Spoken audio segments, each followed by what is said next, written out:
Donc, dans cette vidéo, je vais montrer le néphron. Donc, ça, ce sera un néphron juxtaglomérulaire et la filtration glomérulaire. Donc, qu'est-ce qui va être filtré et qu'est-ce qui va être réabsorbé à travers le processus où le filtrat, qui a été filtré ici dans le glomérule, se rend jusqu'au tube collecteur. C'est-à-dire que c'est le processus de filtration en entier. Donc, si je commence par peut-être identifier les différentes parties du néphron. Donc, ici, on aurait le glomérule qui se retrouve à l'intérieur de la capsule de Bowman. Ici, tu as le tubule proximal, la partie descendante de l'anse de Henle, donc partie descendante de l'anse de Henle. Ici, on a la partie ascendante de l'anse de Henle. CTRL-Z, Henle. Ici, on a le tubule distal et le tube collecteur. Donc, ce néphron juxtaglomérulaire va se retrouver dans deux régions de ton rein. Donc, j'aimerais peut-être identifier les deux régions du rein. Donc, ici, la partie supérieure, donc je vais mettre une ligne. Peut-être que je vais mettre une ligne qui est plus belle que ça. Donc, ici, on va mettre une ligne. Donc, on a une ligne.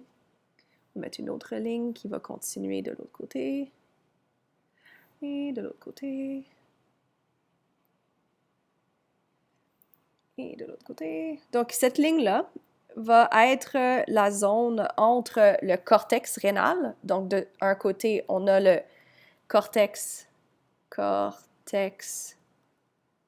de ton rein. Et l'intérieur, ici, ça va être la substance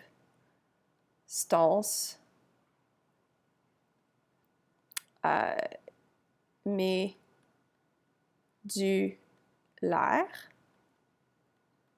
Donc, on a la substance médulaire qui va être à l'intérieur. Et donc, plus qu'on descend dans la substance médulaire, il y a deux L à médulaire, donc substance médulaire. Peut-être on va réécrire médulaire. M-E. C'est pas vraiment facile d'écrire ici, médulaire. Plus qu'on s'enfonce dans la substance médulaire, plus que notre gradient de concentration va être élevé en sodium. Ça veut dire que si on fait un schéma, si on représente ici avec des lignes la concentration, donc si je descends ici, donc on a une ligne, une autre ligne, on va faire un petit triangle qui indique un gradient de concentration. Donc le gradient de concentration va augmenter plus qu'on descend dans la substance médulaire en soluté, qu'ici on va indiquer comme étant le sodium. Donc, on a une augmentation de sodium plus qu'on descend dans la substance médulaire. Ça va être important parce que ça va permettre de faire certaines choses lorsque le filtrat va passer à travers le néphron juxtaglomérulaire. Maintenant, j'aimerais vous rappeler qu'ici, on a les artérioles afférentes et efférentes où le sang va rentrer et sortir à l'intérieur du glomérule pour permettre la filtration. Donc, ici, on a le sang qui entre. Peut-être on va mettre en rouge. Je ne sais pas pourquoi la couleur est importante. Mais on a le sang qui est rouge, qui va rentrer dans l'artériole afférente de ton glomérule et sortir de l'autre côté. Dans le glomérule, tu vas avoir une série de capillaires qui vont être poreux, donc ils vont avoir des trous. Les trous vont permettre à certaines substances de passer à travers le glomérule.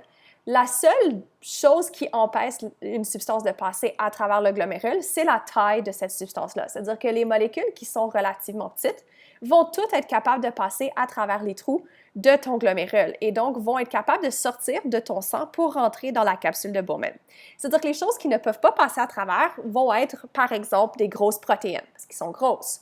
Il va aussi y avoir les cellules sanguines, donc les globules rouges, les plaquettes, les globules blancs. Ça va être toutes des choses qui sont trop grosses pour passer à travers les parois et les trous dans les glomérules pour sortir de la circulation, sortir du sang pour rentrer dans la capsule de Bowman. Le sang qui entre à l'intérieur de ton glomérule va être généralement 4 fois plus pressurisé que le reste de ton corps. Et donc, il va y avoir le sang qui va être très pressurisé. Et ça va faire en sorte que le filtrat qui va sortir du glomérule va se retrouver à être poussé par les trous dans la capsule de Bowman. Donc ici, tu vas avoir une sortie de certaines substances et ce qui permet à ces substances-là de sortir, ça va être juste leur taille. S'ils sont assez petits pour passer à travers les parois ou les petits pores du glomérule, ils vont pouvoir passer à travers parce qu'ils vont être poussés à travers à cause de la pression sanguine. Toutes les autres choses comme les cellules ou les molécules qui sont trop grosses, comme les grosses protéines, ne peuvent pas passer à travers et donc vont rester dans la circulation sanguine. Ce qui rentre dans la capsule de Bowman va s'appeler le filtrat. Donc ça, c'est ton filtrat. Peut-être, on va le réécrire comme il faut. Filtrat. Le filtrat qui va sortir dans la capsule de Bowman va posséder plein de choses différentes. Donc, ils vont généralement avoir, par exemple, le filtrat va posséder du glucose.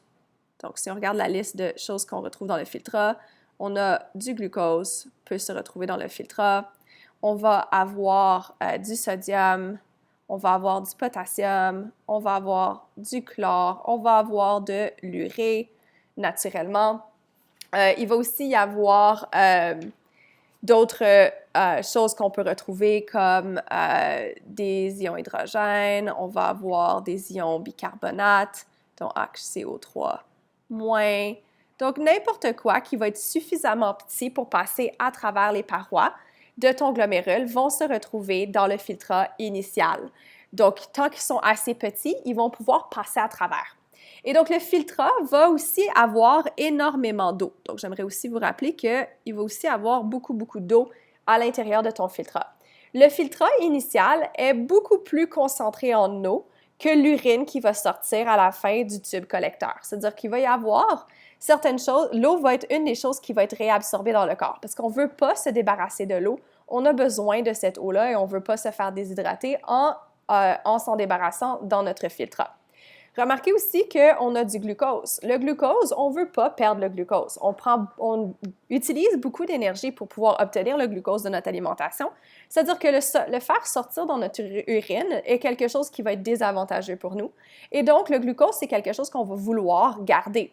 Maintenant, comme j'ai dit, les déchets métaboliques que l'on veut se débarrasser, ça va être principalement, par exemple, l'urée.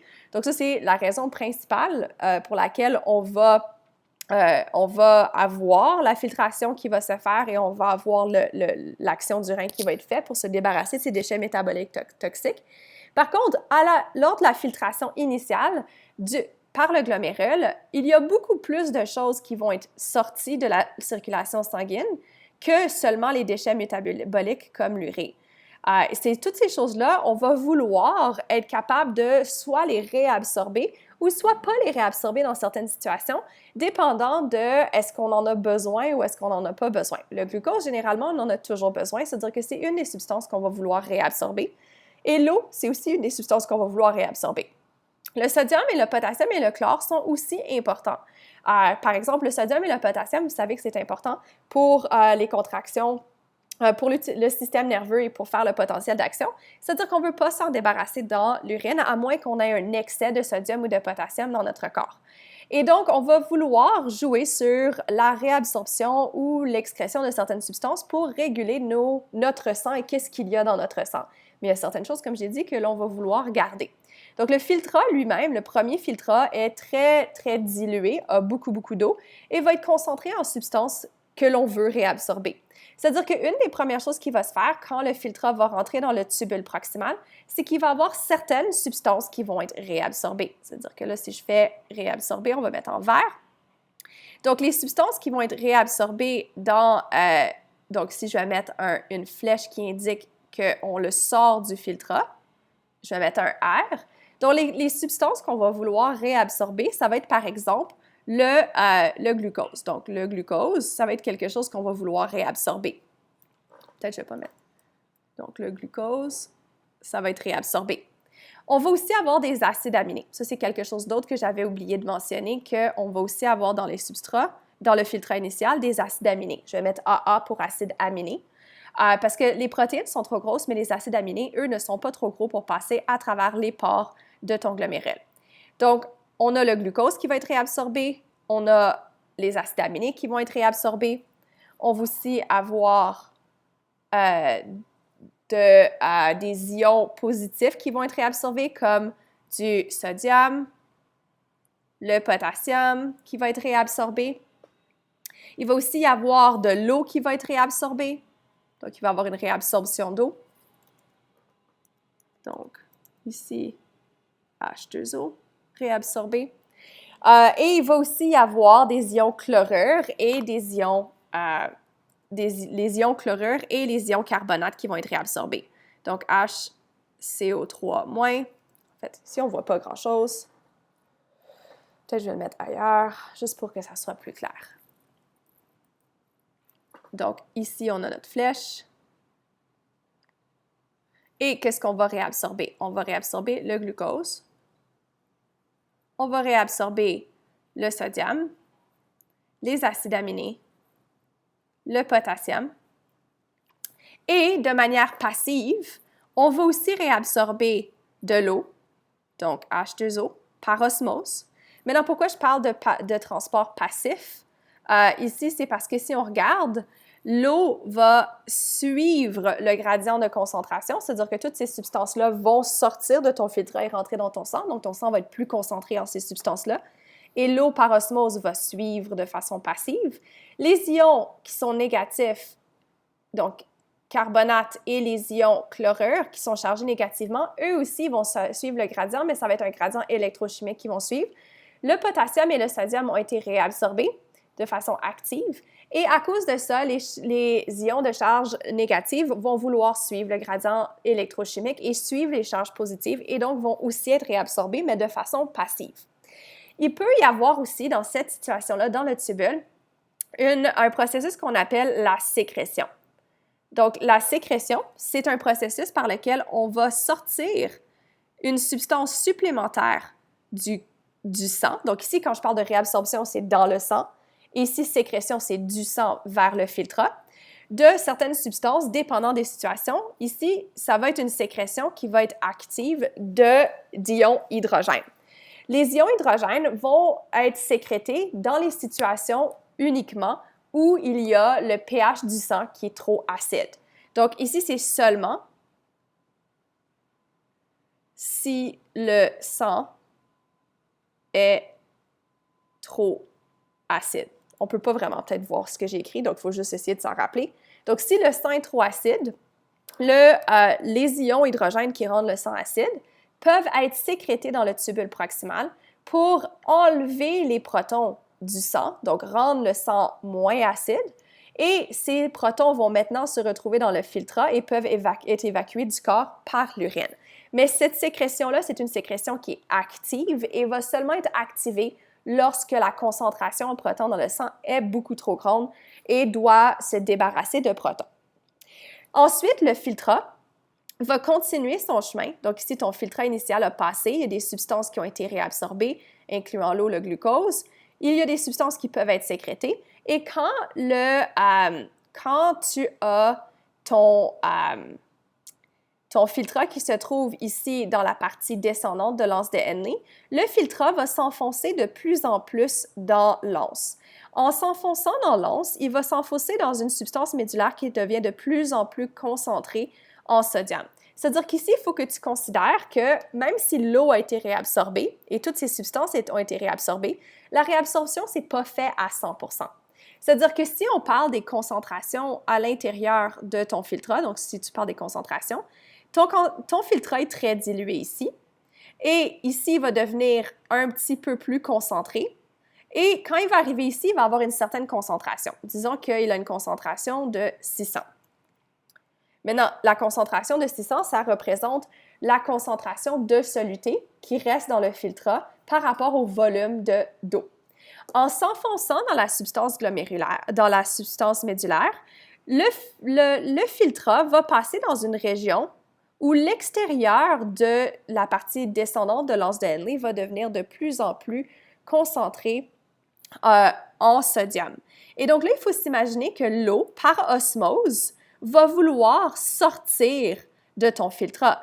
Ça veut dire qu'en descendant, tu vas avoir une certaine concentration d'eau qui va sortir de ton filtrat et plus que tu descends, plus qu'il va y avoir d'eau qui va vouloir sortir.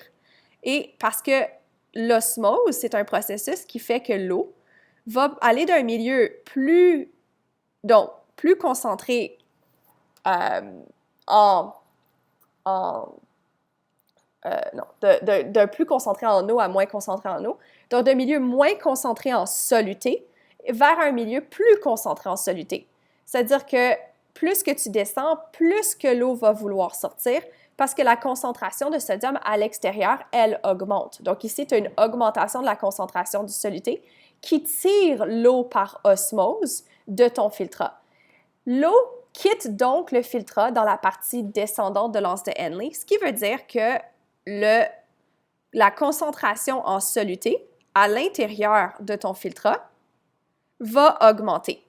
Tu vas avoir de moins en moins d'eau. Par contre, il va rester un peu de sodium, il va rester du potassium, il va rester du chlore, il va rester des ions hydrogène, il va rester des ions bicarbonate ou des ions carbonate qui n'ont pas été réabsorbés dans le tubule proximal. Mais l'eau, elle, va quitter à cause que plus que tu descends, l'extérieur devient plus concentré, ce qui tire l'eau par osmose. Donc, quand tu arrives dans le bas de l'anse de Henle, tu es dans une situation où le filtrat est très concentré en substances. Encore une fois, ces substances sont tous ceux qui n'ont pas été réabsorbés lors de la partie initiale ici. Généralement, tout le glucose est réabsorbé ici, puis tous les acides aminés sont réabsorbés ici, mais il va rester des ions sodium et potassium, carbonate, chlore, ici dans ton soluté, et l'eau va juste simplement quitter par osmose. C'est-à-dire que la partie descendante de l'anse de Henle va permettre de faire sortir de l'eau par osmose parce que la paroi de la partie descendante de l'anse va être une paroi qui est perméable à l'eau, mais pas au soluté. Donc, elle ne permettrait pas au sodium, potassium, chlore, carbonate et ions hydrogène qui restent de pouvoir quitter. Par contre, la partie ascendante, donc celle qui monte de l'anse de Henle, a une perméabilité qui est différente. Ici, la partie qui va être ascendante de l'anse de Henle va être imperméable à l'eau. C'est-à-dire que toute la paroi ici va être imperméable à l'eau. Donc ici, imperméable à l'eau. Donc, étant imperméable à l'eau, il va y avoir aucun mouvement d'eau à l'intérieur et à l'extérieur ici. Donc, même si c'est plus concentré ici, en sodium à cause que tu es dans la substance médulaire, l'eau ne va pas vouloir sortir. Et plus qu'on monte, plus que le sodium, la concentration externe en sodium diminue. Et donc, techniquement, si c'était perméable à l'eau, tu pourrais faire que l'eau retourne dans ton filtrat. Mais ces cellules-là sont généralement imperméables à l'eau et donc vont faire que même si tu remontes et que la concentration à l'intérieur de ton filtrat est plus concentrée que l'extérieur, surtout en haut ici, l'eau ne va pas vouloir suivre par osmose et ne pourra pas traverser la membrane. Mais dans la partie ascendante de l'anse de Henle, il va avoir la capacité d'absorber de façon active les ions sodium de ton filtrat jusque dans ton sang. C'est-à-dire qu'ici, tu vas avoir des ions sodium qui, eux, vont commencer à sortir. Donc, le sodium, Na+, va sortir de ton filtrat parce que de façon active. Donc, peut-être je vais juste indiquer une seule flèche. Dans la partie ascendante, tu vas avoir une réabsorption. J'essaie de faire une flèche. Réabsorption qui est active d'ions sodium. Donc, cette réabsorption-là se fait de façon active. Donc, elles vont prendre les ions sodium qui sont dans ton filtre ici et vont les faire sortir. En faisant ça, il va y avoir une réabsorption qui va être passive des ions chlorure et potassium qui vont se faire en même temps parce que les ions chlorure vont suivre les charges positives des ions sodium et les ions potassium, eux aussi, vont être réabsorbés de façon passive aussi en suivant le gradient du chlorure qui, lui, va être réabsorbé parce qu'il va suivre le gradient du sodium. Donc, il va y avoir un mouvement d'ions chlorure et potassium qui va être passif, qui suit le mouvement des ions sodium, qui est un mouvement actif de réabsorption. Et ça va se faire tout le long de la partie ascendante de l'anse de Henle. C'est-à-dire qu'on peut s'imaginer que plus que l'on monte dans l'anse de Henle, plus que la concentration en soluté à l'intérieur de mon filtrat va diminuer. Parce que plus que tu montes, plus que tu perds de sodium, d'ion chlorure et de potassium dans ton filtrat qui retourne dans ta circulation sanguine. C'est-à-dire qu'encore une fois, quand on parle de réabsorption, c'est toujours dans la circulation sanguine que ça retourne éventuellement. Maintenant, quand on arrive dans le tube collecteur, tu as donc une certaine concentration en soluté. Tu as encore du sodium, tu as encore du potassium, tu as encore des ions chlorure, tu as encore des ions bicarbonate, tu as encore des ions hydrogène et tu as encore plein d'autres substances. Tu n'as plus de glucose, puis tu ne devrais plus avoir d'acide aminé. Par contre, tous les ions, tu vas quand même avoir une certaine concentration de ces ions-là dans le filtrat. Mais ton urine, le filtrat, n'est pas encore de l'urine parce qu'il a encore trop d'eau à l'intérieur. Il a encore d'autres ions qu'on ne veut pas se débarrasser de, comme le sodium et les ions chlorure et bicarbonate. Ça veut dire qu'ici, il va encore avoir dans le tubule distal la capacité de réabsorber certaines substances. C'est-à-dire qu'il va avoir une réabsorption qui va se faire de certaines substances jusque dans la circulation sanguine. Donc, cette réabsorption va être à la fois active et passive. Donc, le sodium va être réabsorbé de façon active, ce qui va faire en sorte que tu vas être capable de réabsorber de façon passive de l'eau par osmose, parce que l'eau va suivre les ions sodium qui vont être réabsorbés de façon active. Les ions négatifs, comme les ions chlorure, vont aussi suivre le gradient électrochimique, donc les ions bicarbonate et les ions chlorure vont suivre les charges positives du sodium et donc vont suivre le gradient électrochimique et vont être réabsorbés de façon passive. Et ça va permettre de faire sortir plus d'eau de ton filtrat pour que tu ne te débarrasses pas de l'eau et du sodium de ton filtrat non plus. Par contre, pour réguler l'homéostasie, tu vas aussi avoir la capacité de sécréter certaines substances dans le tubule distal. C'est-à-dire que la sécrétion, encore une fois, je vous rappelle, c'est que ça sort de la circulation sanguine pour entrer dans le filtrat pour que tu puisses t'en débarrasser dans l'urine. Tu vas avoir une sécrétion active d'ions hydrogène. Donc, si ton sang est trop acide, ça va faire en sorte que des ions hydrogène vont être pompés dans le filtrat pour que tu puisses t'en débarrasser dans ton urine pour diminuer la quantité d'ions hydrogène dans ton sang et faire en sorte que l'acidité de ton sang diminue. Et tu vas aussi avoir une sécrétion qui va être passive d'ions potassium si tu as trop de potassium dans ton sang. Et ça va suivre, donc si tu as trop de potassium, ça va s'en débarrasser dans ton sang, comme je l'ai dit. Éventuellement, le filtrat va donc se retrouver à être plus dilué, c'est-à-dire que ici, tu vas avoir une certaine concentration de filtrat, tu vas avoir perdu de l'eau, tu vas avoir perdu des ions. Par contre, tu vas en avoir ajouté d'autres. Et éventuellement, ton filtrat va rentrer dans ton tube collecteur où il va y avoir une réabsorption qui va être passive par osmose. Donc ici, encore une fois, tu vas avoir une réabsorption passive par osmose de l'eau. Parce que plus que ton filtrat rentre dans ton tube collecteur, plus qu'il s'enfonce aussi dans la substance médulaire, et donc plus que l'eau va être réabsorbée par osmose, parce que l'extérieur devient plus concentré en soluté que le filtrat.